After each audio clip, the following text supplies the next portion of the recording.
Hello, welcome to English Reading by Hidemi Woods. I'll read episodes from my books and talk about them. I hope you enjoy the show with me.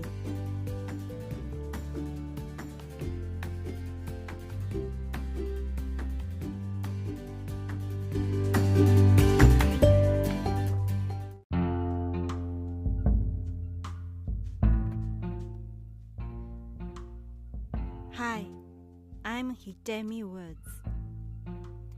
I'll read an episode from a book I wrote titled An Old Tree in Kyoto.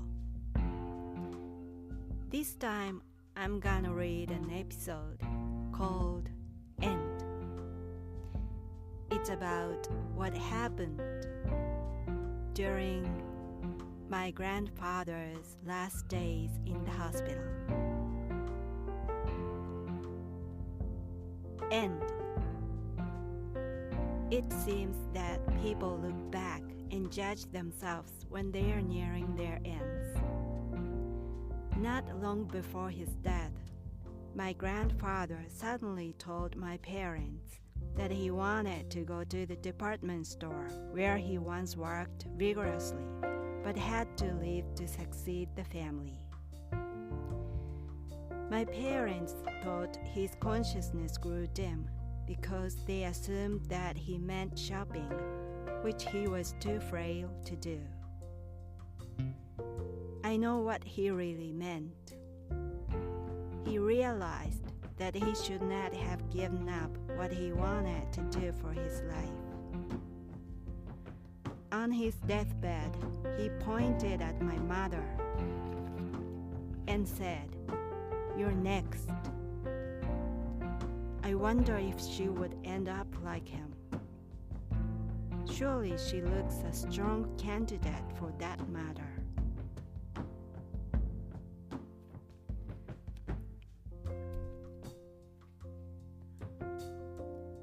My grandfather used to take me to the department store when I was a child. I lived with my grandparents, and my grandfather really liked to go out. He went out when he didn't have to do so. He just went out. That was his purpose, going out, simply.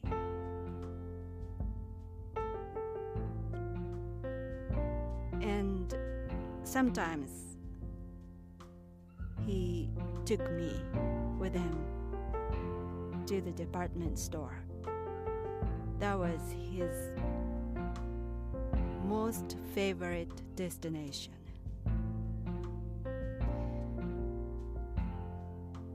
When I was little, I thought he really liked the department store itself. He didn't shop anything. He was just browsing all the floor. I thought that was his hobby, strolling around the department store. But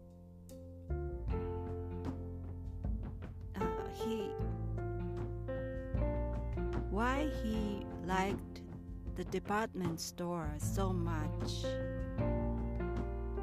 was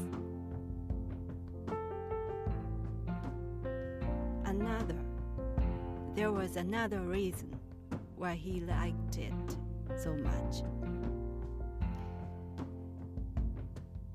He used to work at one of the department stores in Kyoto when he was young. And he really liked to work there.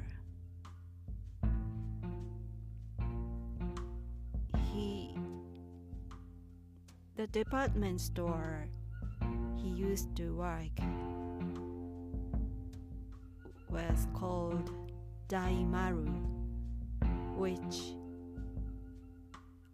all the Japanese people know the name, the famous department store chain. And he worked there, Kyoto branch, Daimaru, and he worked there as a young man, and he was a candidate for an executive because he worked so hard and diligently. He was the first person to show up there in the morning, even before the security guard arrived there. He was there and he waited the security guard. He waited for the security guard to open the department store, and as soon as he got in, he began to sweep the floor, dust off the merchandise, straighten up the shelves.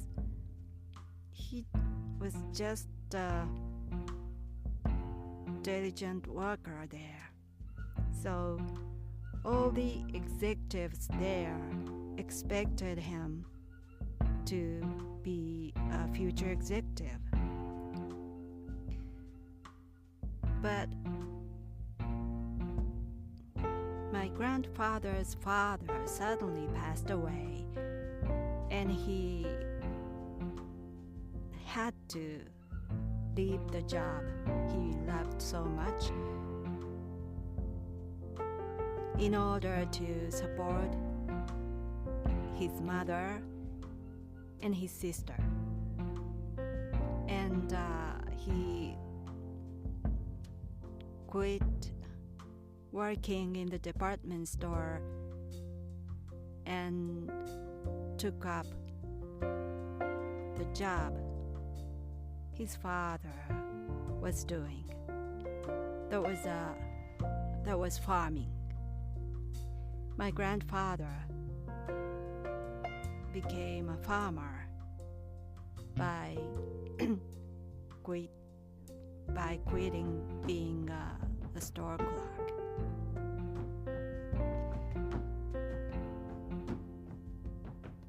So one day when I visited my grandparents after I left home,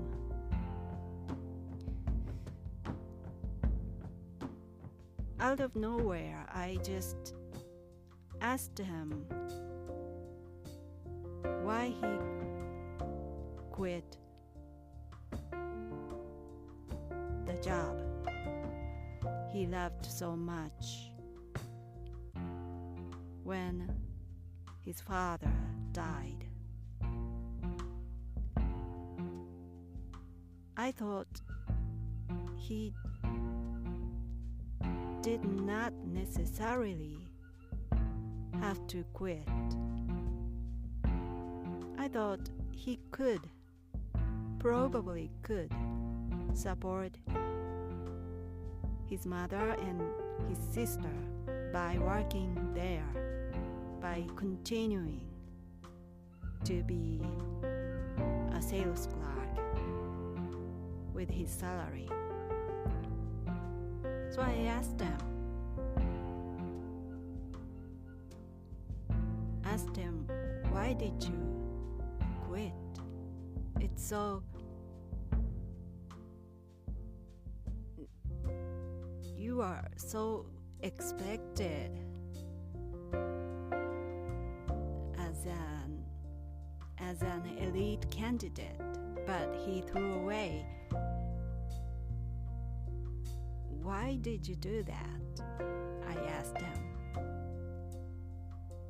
And he answered repeatedly, because my father died. Because my father died was his only answer. And I said, just because your father died, you didn't have to be a farmer, which you didn't exactly want to.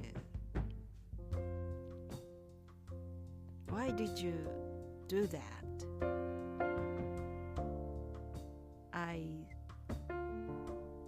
still asked him because I didn't understand his decision. And he told me that I had no other choice but being a farmer.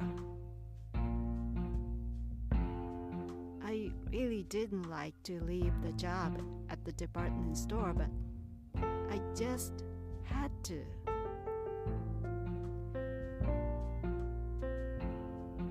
And I said to him, what if it was possible to support your family with your salary from the department store? Wouldn't it be possible? It could have been possible, could it? Don't you think? And he was thinking for a while on what I said. And he said, yeah, you're right. It could have been possible. I could have supported them with my salary, but I don't know.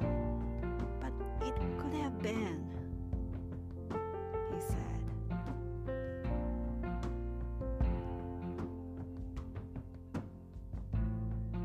So when I heard what he said on his bed in the hospital to my parents,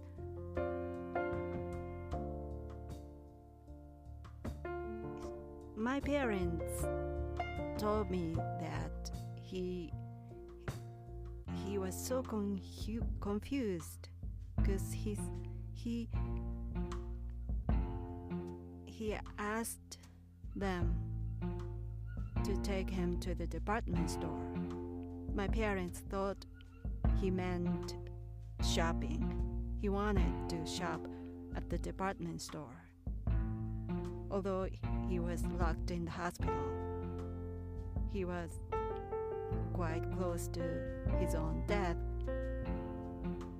So my parents didn't understand what he was talking about. But the moment I heard that from my parents, I knew what my grandfather meant. I thought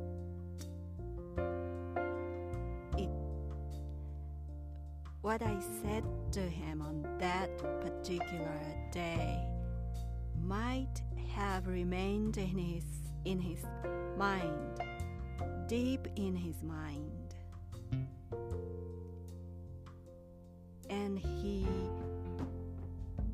that thought popped up in his head when he was close to death.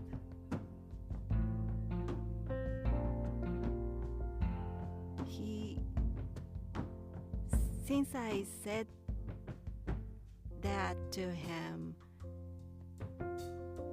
he might have always carried that thought in his mind. The thought that it could have been possible to continue working at the department store.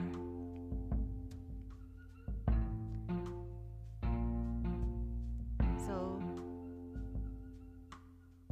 when he was close to his own death, he asked my parents to take him to the department store.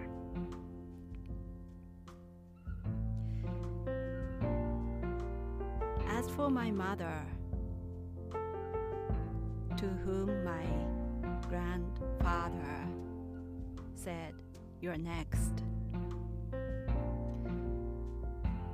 she would say a lot of things on her deathbed. I guarantee she would millions of things. She would have millions of things to ask somebody for her to do, because she was a full basket of regrets. She pretty much gave up everything that she wanted to do for her life, because she married for money. She threw away everything. She sacrificed her life for money, because my family used to have family fortune, and that was the only reason my mother got married with my father. So my grandfather knew that, and that's why he said to her, "You're next. You're next who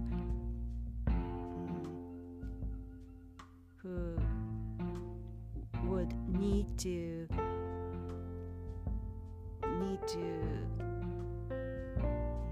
pay for the regrets when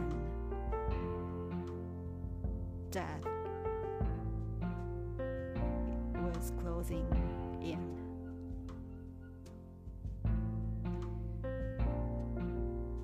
And as for me, I have no regrets so far, because I chose to do what I want to do for my life. So I left home for that, in order not to have regrets like my grandfather or my mother. I didn't want to follow the footsteps of my mother, especially. So I don't think, or rather, I hope I wouldn't utter anything strange on my deathbed. I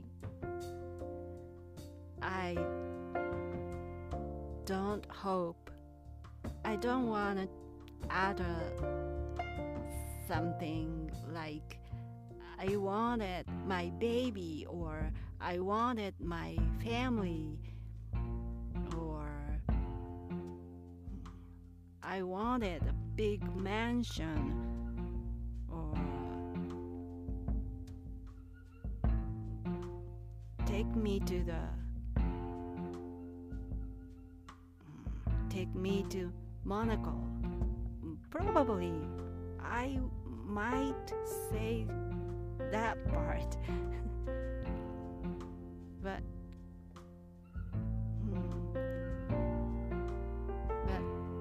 maybe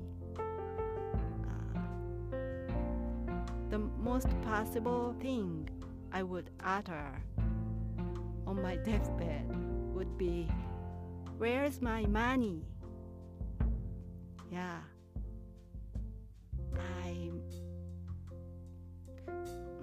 I might say such a thing.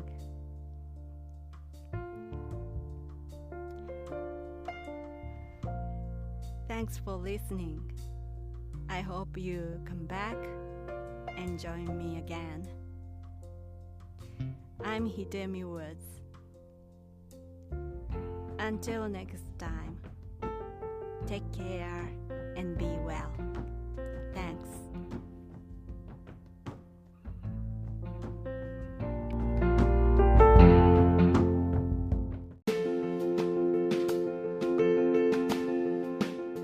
Audiobook, The Family in Kyoto, One Japanese Girl Got Freedom by Hidemi Woods on sale at online stores or apps. Apple Books, Google Play, Audible, 43 available distributors in total.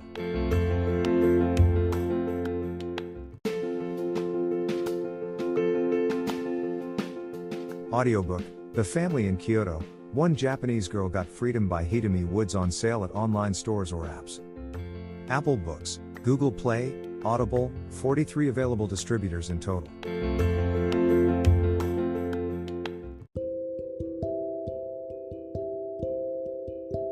Audiobook, Living in Kyoto by Hidemi Woods. Now on sale in online stores. 44 available distributors. Apple, Google Play, Amazon Audible, or else.「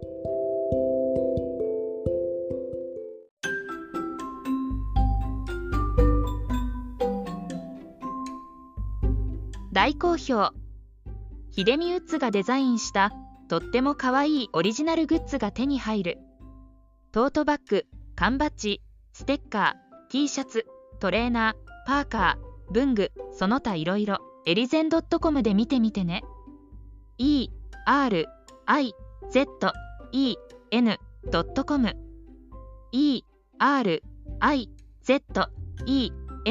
erizen.com エリゼン .com。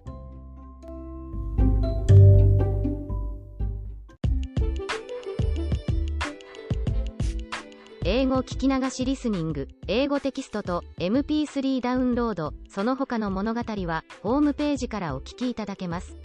88thpp.com 88thpp.com